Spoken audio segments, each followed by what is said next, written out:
ప్రియ సహోదరి సహోదరులారా, తపస్సు కాల మొదటి ఆదివారం నాకు మిమ్మందరినీ కూడా ఆహ్వానిస్తూ ఉన్నాను. ఈరోజు మనము 3 శోధనలు 3 మూల పాపాలను గురించి ధ్యానించుదాము. 3 శోధనలు: రొట్టె, దేవాలయం, రాజ్యాలు.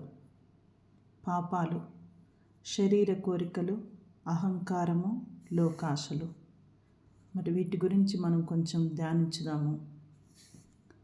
ఈ యొక్క తపస్కాలం ఆదివారం మనకు ఒక గొప్ప సంఘటనను గుర్తు చేస్తూ ఉంది. అరణ్యంలో యేసుప్రభు ఎదుర్కొన్న 3 శోధనలు. మరి మత్తయి సువార్త 4:1-11 చదువుతాము. పరిశుద్ధాత్మ యేసును అరణ్యానికి నడిపించాడు. 40 రోజులు ఉపవాసం చేసిన తర్వాత సైతాను ఆయనను శోధించడానికి వచ్చాడు. ఈ 3 శోధనలు కేవలం యేసుకు మాత్రమే కాదు, మన ప్రతిరోజు జీవితానికి ప్రతిబింబం. మొదటి శోధన: నీవు దేవుని కుమారుడివైతే ఈ రాళ్లను రొట్టెలుగా చేయుము. యేసు ప్రభు ఆకలితో ఉన్నారు. సైతాను యేసు బలహీనతలను లక్ష్యంగా చేసుకున్నారు. సందేశం: సైతాను ఎప్పుడు మన బలహీన సమయాల్లో వస్తాడు. ఆకలి, బాధ, ఒంటరితనం, నిరాశ ఇవి అతని అవకాశాలు. కానీ యేసు ఇలా సమాధానం ఇచ్చారు: మనిషి రొట్టెతో మాత్రమే కాదు, దేవుని నోటి నుండి వచ్చి ప్రతి మాటతో జీవించును. శరీర ఆకలి కంటే ఆత్మ ఆకలి గొప్పది. ఆహారం కంటే వాక్యమే శక్తి. తపస్కాలంలో ఉపవాసం ఎందుకు? మన శరీరాన్ని కాదు, మన ఆత్మను బలపరచటానికి. మరి రెండవ శోధన: సైతాను యేసును దేవాలయపు గోపురం పైకి తీసుకువెళ్ళి చెప్పాడు, క్రిందికి దూకుము, దేవదూతలు నిన్ను కాపాడుదురు. ఇది ఆత్మగౌరవం, ప్రదర్శన, అహంకారం యొక్క శోధన. మరి ఇక్కడ మనకు అందించే సందేశం: నన్ను అందరూ చూడాలి, ప్రశంసించాలి, గొప్పగా గుర్తించాలి. ఇది మన హృదయంలో ఉండే రెండవ శోధన. మరి యేసు ప్రభు యొక్క సమాధానం: నీ దేవుడైన ప్రభువును శోధింపకూడదు. విశ్వాసం ప్రదర్శన కాదు. దేవుడు మనకు సేవకుడు కాదు. మనం ఆయన చిత్తానికి లోబడాలి. మరి తపస్కాలం మనకు వినయాన్ని నేర్పుతుంది.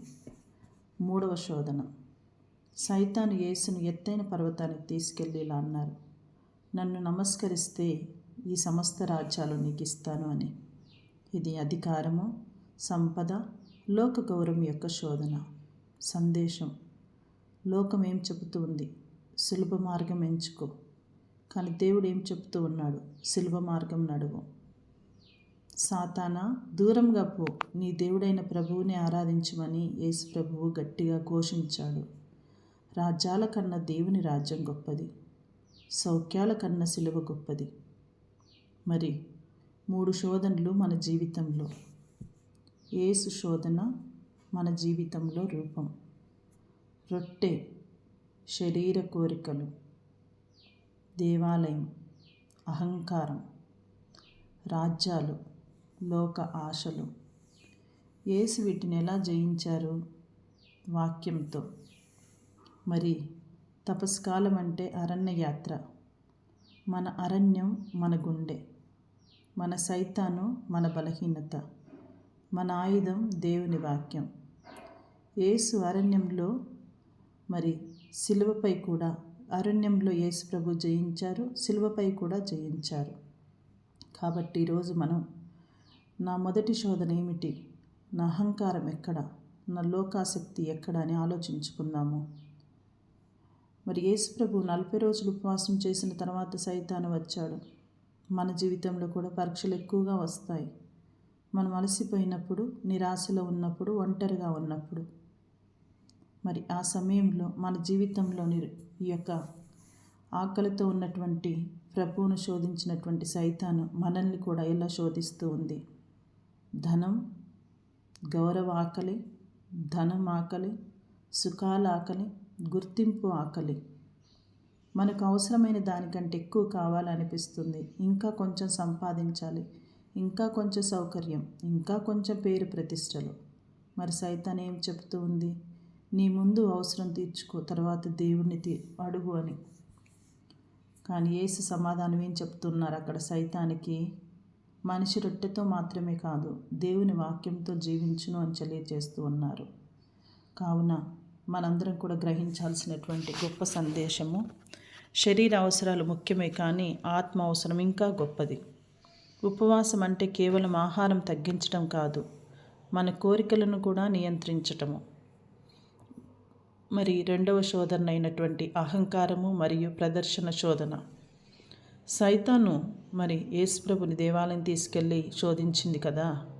మన జీవితంలో కూడా నన్ను అందరూ గమనించాలి, నా సేవను గుర్తించాలి, నా పేరు ముందుండాలి. సోషల్ మీడియా కాలంలో ఇది మరింత స్పష్టంగా కనిపిస్తుంది. చేసిన మంచి పని కన్నా చూపించిన మంచి పని ఎక్కువగా కనిపిస్తుంది. దేవుని పరీక్షిస్తూ మనం కూడా అంటాము, ప్రభు నన్ను కాపాడితేనే నేను నిన్ను నమ్ముతాను అని. ఇది నిజమే కదా. మన జీవితంలో ప్రతిరోజు కూడా ప్రభువుని ఇలానే అంటూ ఉంటాము, నువ్వు నన్ను కాపాడితే నిన్ను నమ్ముతా అని. మరి ఇక్కడ మనకు అందిస్తున్నటువంటి సందేశం ఏమిటంటే, విశ్వాసం అంటే దేవుని పరీక్షించటం కాదు.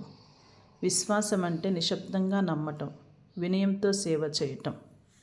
మరి ఇక్కడ మనం గమనించినట్లయితే మూడవ శోధనలో అధికారము, సంపద, ప్రభావం. సైతాన్ ఇలా అంటూ ఉన్నారు, నన్ను నమస్కరిస్తే ఈ సమస్త రాజ్యాలు నీకు ఇస్తాను అని. మరి మన జీవితంలో రూపం ఏమిటంటే, పదవి కోసం రాజీ పడటం, సత్యం వదిలి లాభం ఎంచుకోవటం, ధర్మం వదిలి సులభ మార్గం ఎంచుకోవటం. మరి లోకం ఏం చెబుతూ ఉందంటే, ఎవరు చూడరు, చేసే సరే, ఒక్కసారి రాజీ పడితే ఏమవుతుంది? కానీ ప్రభువు మాత్రం మనకు అందిస్తున్నటువంటి సందేశము, ప్రపంచం ఇచ్చే రాజ్యం తాత్కాలికం, దేవుడు ఇచ్చే రాజ్యం శాశ్వతం.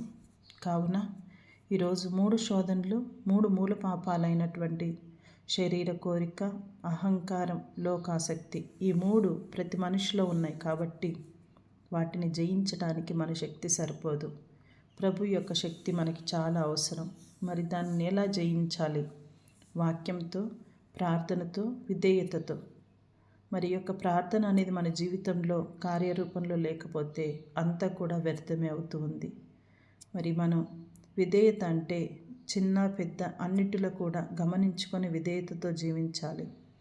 అతని శక్తితో కాదు, శాస్త్రవాక్యంతో ప్రభువు జయించిన విధంగా మరి మనం కూడా మన యొక్క బరువు బాధ్యతలను ఇతరుల మీద వేసి మనం ప్రశాంతంగా ఉండటం కాదు. ఈ యొక్క తపస్సు కాలంలో, ఈ యొక్క యాత్రలో మన హృదయం మరి అరణ్యంలోకి వెళ్ళనవసరం లేదు. మన శోధనలను గుర్తించి మన బలహీనతలను అంగీకరించాలి. మరి మనం కూడా అడగాలి, నా జీవితంలో ఎదురవుతున్నటువంటి రాళ్ళు ఏమిటి? నా గోపురం ఎక్కడ ఉంది? నా రాజ్యాలు ఏమేమి అని ఒక్కసారి ఆలోచించుకొని, ఈ లోకంలో ఉన్నటువంటి ఆశ, మరి ఈ లోకంలో ఉన్నటువంటి అహంకారం, గర్వం, పొగురు, మరి ఇతరుల పేరు చెడగొట్టడం, ఇతరుల గురించి చెడుగా మాట్లాడటం, ఇలాంటివి ఏమైనా ఉంటే మనం ఈరోజు పరిశీలించుకోవాలి. మరి యేసు ప్రభువు అరణ్యంలో శోధింపబడినప్పుడు ప్రభువు ఆత్మీయ నేపథ్యంతో జీవించారు. మరి మనం కూడా ఆశీర్వాదం వచ్చిన వెంటనే పరీక్ష వస్తుందని గుర్తు తెచ్చుకొని, పిలుపు వచ్చిన వెంటనే శోధన వస్తుందని తెలుసుకొని ప్రభు మీద ఆధారపడి జీవించుదాము. ఒక మంచి నిర్ణయం తీసుకున్న వెంటనే అడ్డంకులు వస్తాయి. కాబట్టి దేవుని మార్గం ఎంచుకున్న వెంటనే కష్టాలు మొదలవుతాయని తెలుసుకొని, ఒంటరితనంలోనైనా, పరీక్షా సమయంలోనైనా దేవునితో సమీపం పెట్టుకొని, స్వీయ పరిశీలన చేసుకొని, ఇజ్రాయేల్ ప్రజలు 40 సంవత్సరాల అరణ్యంలో పరీక్షింపబడ్డ విధంగా, యేసుప్రభు 40 రోజులు అరణ్యంలో ఉపవాసం చేసిన విధంగా 40 అనే సంఖ్య బైబిల్లో పరీక్ష మరియు సిద్ధతకు సూచకం. కాబట్టి మరి మనం కూడా యేసు కొత్త ఇజ్రాయేల్, పాత ఇజ్రాయేల్ అరణ్యంలో విఫలమైంది, కానీ యేసు అరణ్యంలో విజయం పొందాడని గుర్తు తెచ్చుకొని ప్రయాసపడదాము. మరి శోధనల ఉద్దేశం ఏమిటి? యేసు ఎవరో ప్రశ్నించటం, ఆయన విధేయతను పరీక్షించటం, శిల్వ మార్గాన్ని తప్పించటం. సైతాను చెప్పిన ప్రతి మాటలో ఒక సూత్రం ఉంది, నువ్వు దేవుని కుమారుడవైతే అంటే సందేహం సృష్టించటం. మన జీవితంలో కూడా శోధన సందేహంతోనే మొదలవుతూ ఉంది. మరి యేసు ప్రభు 40 రోజులు ఉపవాసం చేశారు. ఆయన ఆకలితో ఉన్న సమయమే సైతాను వచ్చాడు. సైతాన్ ఎప్పుడు మన బలహీన సమయాన్ని ఎంచుకుంటారు. మనం అలసిపోయినప్పుడు, మనం నిరాశలో ఉన్నప్పుడు, మనం ఒంటరిగా ఉన్నప్పుడు. అందుకే ఈ తపస్సు కాలంలో ప్రార్థన, ఉపవాసం, దానం చాలా ముఖ్యమైనవి. అవి మన ఆత్మను బలపరుస్తాయి. మరి ప్రభు వాక్యంతో ఎలా సమాధానం ఇచ్చాడు సాతానికి? శోధనలు జయించడానికి బలం కాదు, వాక్యం కావాలి. ఆవేశం కాదు, ఆత్మ నియంత్రణ కావాలి అని ప్రభు ఇక్కడ తెలియచేస్తూ ఉన్నారు. ఇది నీ మనందరి జీవితంలో కూడా చాలా అవసరం. కాబట్టి ఈ యొక్క తపస్కాలము యేసు అరణ్య అనుభవాన్ని మనకు గుర్తు చేస్తుంది. మన జీవితంలోని అరణ్యాలను గుర్తు చేస్తుంది. మన కుటుంబ సమస్యలు, ఆరోగ్య సమస్యలు, సేవలో నిరుత్సాహం, ఒంటరితనం ఇవి శోధనలు మాత్రమే కావు, సిద్ధత కాలం కూడా. కాబట్టి శోధనలు శాపం కాదు, అవి శిక్షణ. అవి పతనం కోసం కాదు, పరిపక్వత కోసం. యేసు అరణ్యంలో జయించాడు కాబట్టి, శిలువపై కూడా జయించాడు కాబట్టి మనం మన జీవితంలో అరణ్యమునకు వెళ్ళని అవసరం లేదు. రోజువారు వచ్చేటువంటి కష్ట నష్టాలను, బాధలను, శోధనలను అన్నీ కూడా మరి ప్రభువుకు సమర్పించుకుంటూ ప్రయాసపడదాము. ప్రార్థన. ప్రభువా, నా అరణ్య సమయాల్లో నీవు నాతో ఉండము. శోధనల నేపథ్యాన్ని అర్థం చేసుకునే జ్ఞానాన్ని నాకివ్వు. పరీక్షలో పడకుండా పరీక్షలో నిలబడే కృపను ప్రసాదించుము. నేను నీ ఇష్ట ప్రకారం జీవించే కృపను నాకు దయచేయము. ఆమేన్.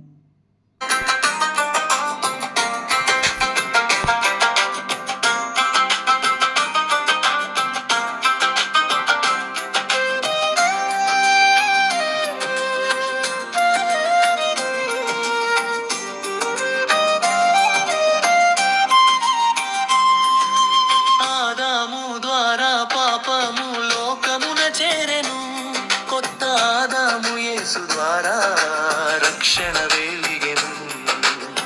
రొట్టెల శోధనలో వాక్యముతో నిలిచెను.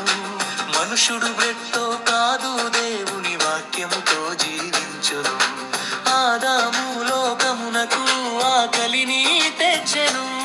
యేసు జీవ వాక్యముతో రక్షణను ఇచ్చెను.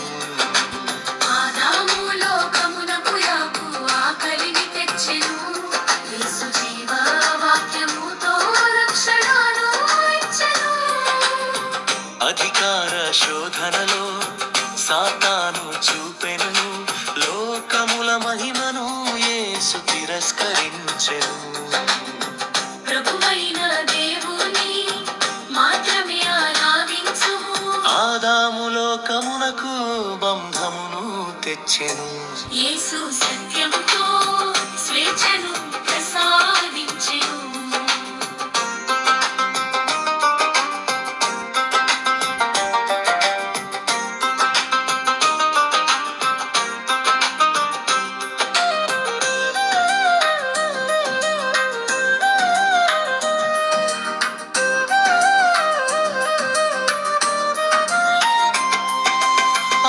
పరీక్షకు నిలిచెను.